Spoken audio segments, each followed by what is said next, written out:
நண்பர்களே, நீங்கள் பார்த்து கொண்டு இருப்பது உங்கள் கௌசிகா ரிவ்யூ. சரி வாங்க வீடியோக்குள்ள போய் என்ன நடக்க போகுது அப்படின்னு சொல்லிட்டு பார்த்தீங்கன்னா, நம்ம மல்லி இருந்து நான் எதையும் தாங்குற இதையண்டா எப்போவுமே என் விஜயை நான் விட்டு தர மாட்டேன், யாருக்காகவும் எதுக்காகவும் துணிஞ்சு நின்று போராடி துணிஞ்சு என் விஜயை காப்பாற்றுண்டா அப்படின்னு சொல்லிட்டு சவால் விட்டாங்க. சவால் விட்டதுக்கு ஏற்ற மாதிரி ஜெயிச்சும் காட்டுவாங்க நம்ம மல்லி. ஏன்னா அவங்களோட துணிச்சல் யாருக்குமே வராதுங்க, அந்த அளவுக்கு அவங்க ஒரு டேலண்ட் கேர்ள். சரி, இந்த மாதிரி ஒரு பக்கம் போய் இருக்கும்போது ராஜேஸ்வரி இருக்காங்களா, அவங்க இருந்து உன்னால் முடிஞ்சுதான் நீ பண்ணிக்குவா, என் தம்பி எப்படி காப்பாற்றுன்னு எனக்கு தெரியும், காசு ஒன்று இருந்தால் போதும், எல்லாத்தையும் நான் தலையில மாற்றிடுவேன் அப்படின்னு சொல்லிட்டு சொல்லியிருக்காங்க. நம்ம ராஜேஸ்வரி சொன்னது உண்மைதாங்க. ஆனால் அந்த காசு எல்லாத்தாலையும் வேலை செய்யணும் இதை பார்த்தா அதுதான் அவங்களோட முட்டாள்தனம். ஏன்னா எல்லாருமே காசுக்கு ஆசைப்பட மாட்டாங்க, காசுக்கு ஆசைப்படாத மனுஷங்களும் இருக்காங்க. காசுக்கு ஆசைப்படாதவங்க அடா போடா என்ன இது காசு பெரிய காசுன்னு உசுறு போனால் வருமாடா மசுறு அப்படின்னு சொல்லிட்டு நம்ம ராஜேஸ்வரியை அசிங்கப்படுத்தி அவமானப்படுத்தி முடிக்கடிக்க தான் போகிறாங்க.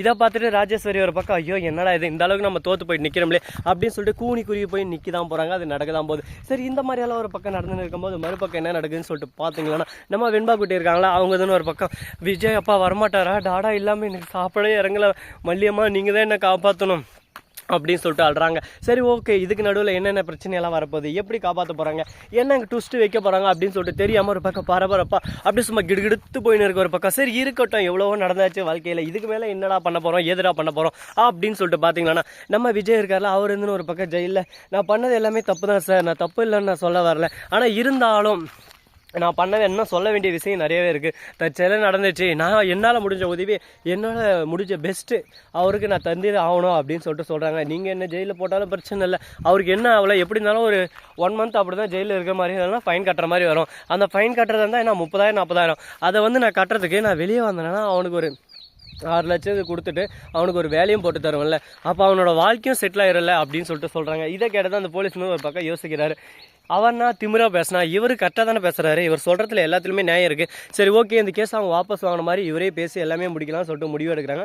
நம்ம மல்லிக்கு ஃபோனும் பண்ணுறாங்க, மல்லியும் வந்தாடுறாங்க. மல்லி வந்த உடனே மல்லிக்கிட்ட எல்லாத்தையும் சொல்கிறாங்க. அவங்க வீட்டுக்கு போய் மல்லியும் கையில் காலில் விழுந்து பேசுகிறாங்க. அவங்க வந்து ஃபஸ்ட்டு என்னப்பா பண்ணுறது, நாங்கள் ஏழ்மை, எங்களால் இவ்வளோ தான் முடியும், எங்களால் இப்படி தான் இருக்க முடியும், ஆனால் எங்களுக்குன்னு ஒரு வாழ்க்கை ஸ்டைல் மாறப்போகுது, அதுக்கு நீங்கள் உதாரணமாக இருக்கீங்க, எங்களுக்கு காசெல்லாம் எதுவும் வேணாம், என் பையனுக்கு வேலை போட்டு கொடுத்தா மட்டும் போதும் அப்படின்னு சொல்லிட்டு பெருந்தன்மையாக சொல்கிறாங்க. சரி ஓகேன்னு சொல்லிட்டு எல்லாமே ஓகே ஆயிடுது. அவருக்கும் நல்ல வேலை கம்பெனியில் அவர் படிச்சுக்கிது பிஎஸ்சி கம்ப்யூட்டர் சயின்ஸ் முடிச்சிருக்காரு, அதுக்கு ஏற்ற மாதிரி கம்ப்யூட்டர் ஒர்க்கே தந்துடுறாங்க. அவர் ஒரு பக்கம் நார்மலாக ஃபஸ்ட்டு பேசிக்கெல்லாம் கற்றுக்கணுன்றல, அதனால் 1 மந்த் ட்ரைனிங்னு சொல்லிடுறாங்க. மந்த் சேலரி 30,000 சொல்லிடுறாங்க. இப்போ நார்மலாக மந்த்துக்கு 10,000 எடுத்துன்னு இருந்தார், இப்போ 30,000 ஓகே, ஒரு ஒர்க் கிடச்சிச்சு, இதுக்கு மேலே எந்த பிரச்சனை இல்லை, ஃபேமிலியை ரன் பண்ணிடலாம் அப்படின்னு சொல்லிட்டு அவருக்குள்ளே ஒரு தைரியம் வந்துருச்சுங்க. அது மட்டும் இல்லாமல் அவங்க அம்மாவுக்கு ஆப்ரேஷன் பண்ணோம், அதுக்காக தான் இவர் இவ்வளோ கஷ்டப்பட்டு போராடினு இருக்கான்னு தெரிய வந்துச்சு. அதை கம்பெனி சார்பாகவே பண்ணி தந்துடுறாங்க. இவர் கம்பெனி எம்ப்ளாயில், அதனால் கம்பெனி சார்பாக 5 லட்சம் ஆனாலும் சரி 6 லட்சம் ஆனாலும் சரி எல்லாமே இவங்களே பார்த்து இவங்களே முடிச்சு தந்துடலாம் சொல்லிட்டு ஒரு முடிவு எடுத்துட்டாங்க. சூப்பராக செம்மையான விஷயம்டா, எப்படியே ஒன்று கடவுள் கெட்டது தராருன்னு சொல்லிட்டு எல்லாம் நினச்சாங்க, ஆனால் கெட்டது ஒரு நல்லதுன்னு இருக்குன்னு இப்போ தான் தெரிஞ்சு. இதுக்கு தான் சொல்கிறதுங்க, நமக்கு ஏதோ ஒரு விஷயம் நடக்குதுன்னா அது கெட்டது நம்ம திங்க் பண்ணக்கூடாது, அதுலேயும் ஒரு நல்லது இருக்குன்னு சொல்லிட்டு பாசிட்டிவாக எடுத்துன்னு வாழ்க்கையை சல்யூட் போட்டு சந்தோஷமாக போய் அனுபவிக்கணும். அப்போ தான் நம்ம வாழ்க்கையில் ஒவ்வொரு விஷயத்தையும் நம்ம முன்னேறி போயினே இருக்க முடியும், இல்லைனா வாழ்க்கையில் எப்போவுமே முன்னேற முடியாது. இப்படியே தான் லாஸ்ட் வரையும் இருந்தாகணும். சரி, இந்த மாதிரியெல்லாம் ஒரு பக்கம் அனுபவம் உங்களுக்கும் இருக்கா இல்லையா அப்படின்றத மறக்காமல் கமெண்ட் செக்ஷனில் தெரிவிச்சுட்டு போங்க. அப்போ தான் நாமளும் ஒரு பக்கம் சந்தோஷமாக எடுத்துக்கிட்டு ஓஹோ வாழ்க்கையில் இப்படியெல்லாம் ஒன்று இருக்கடா அப்படின்னு சொல்லிட்டு அனுபவிச்சுட்டு போக முடியுங்க. சரி, போகனது போகட்டும், ஆனது ஆகட்டும், அடுத்து என்ன பண்ணலாம் அப்படின்னு சொல்லிட்டு பார்த்தீங்கன்னா, நம்ம வெண்பா குட்டி இருக்காங்கல்ல, அவங்க என்ன பண்ணாங்க அப்படின்னு சொல்லிட்டு பார்த்தீங்கன்னா நேராக போகிறாங்க. எங்கக்கிட்டா போகிறாங்க வெண்பா குட்டி அப்படின்னு சொல்லிட்டு பார்த்தீங்கன்னா, போலீஸ் ஸ்டேஷன் தான். டாடா உங்களை மிஸ் பண்ணுறேன் ரொம்பவே, நீங்கள் இல்லாமல் எனக்கு ரொம்பவே கஷ்டமாக இருக்குது டாடா, சீக்கிரம் வீட்டுக்கு வந்துருங்க டாடா அப்படின்னு சொல்லிட்டு கேட்குறாங்க. நம்ம வெண்பா குட்டி நீ எதுக்கும் கவலைப்படாரா, அவ்வளோதான், இன்னும் 1 டே தான் அப்படின்னு சொல்லிட்டு சொல்கிறாங்க. ஏன்னா இப்போ வந்து சாட்டர்டே சண்டே லீவுங்க கோர்ட், அதனால் எதுவுமே ஒன்று இப்போ பண்ண முடியாது, இப்போ சமாதானமாக போனாலும் கோர்ட்டில் போயிட்டு ஒரு இது வாங்கினு வரதான் முடியும் அப்படின்னு சொல்லிட்டு கோர்ட்டுக்கு போகணும்னு சொல்லிட்டு சொல்கிறாங்க. அது எப்படின்ற மாதிரி ஒரு பக்கம் நம்ம ராஜேஸ்வரி கேட்குறாங்க. சரி ஓகே, அதை நான் பார்த்துக்கிறேன் அப்படின்னு சொல்லிட்டு அது ஈஸியாகவே இங்கே முடிச்சிடுறாங்க. நம்ம விஜயம் வெண்பா போனால் அடுத்த 10 நிமிஷத்துலேயே வெளியே வந்துடுறாங்க, வீட்டுக்கு போகிறாங்க. வெண்பாவுக்கு சாக்லேட் ஐஸ்கிரீம் அது இது வாங்கி போகிறாங்க. ரொம்பவே வெண்பா சந்தோஷப்படுறாங்க, எப்படியும் எங்கள் அப்பா எனக்கு வந்துட்டார் திரும்ப அப்படின்னு சொல்லிட்டு மகிழ்ச்சியிலே ரொம்ப மகிழ்ச்சியாக இருக்காங்க.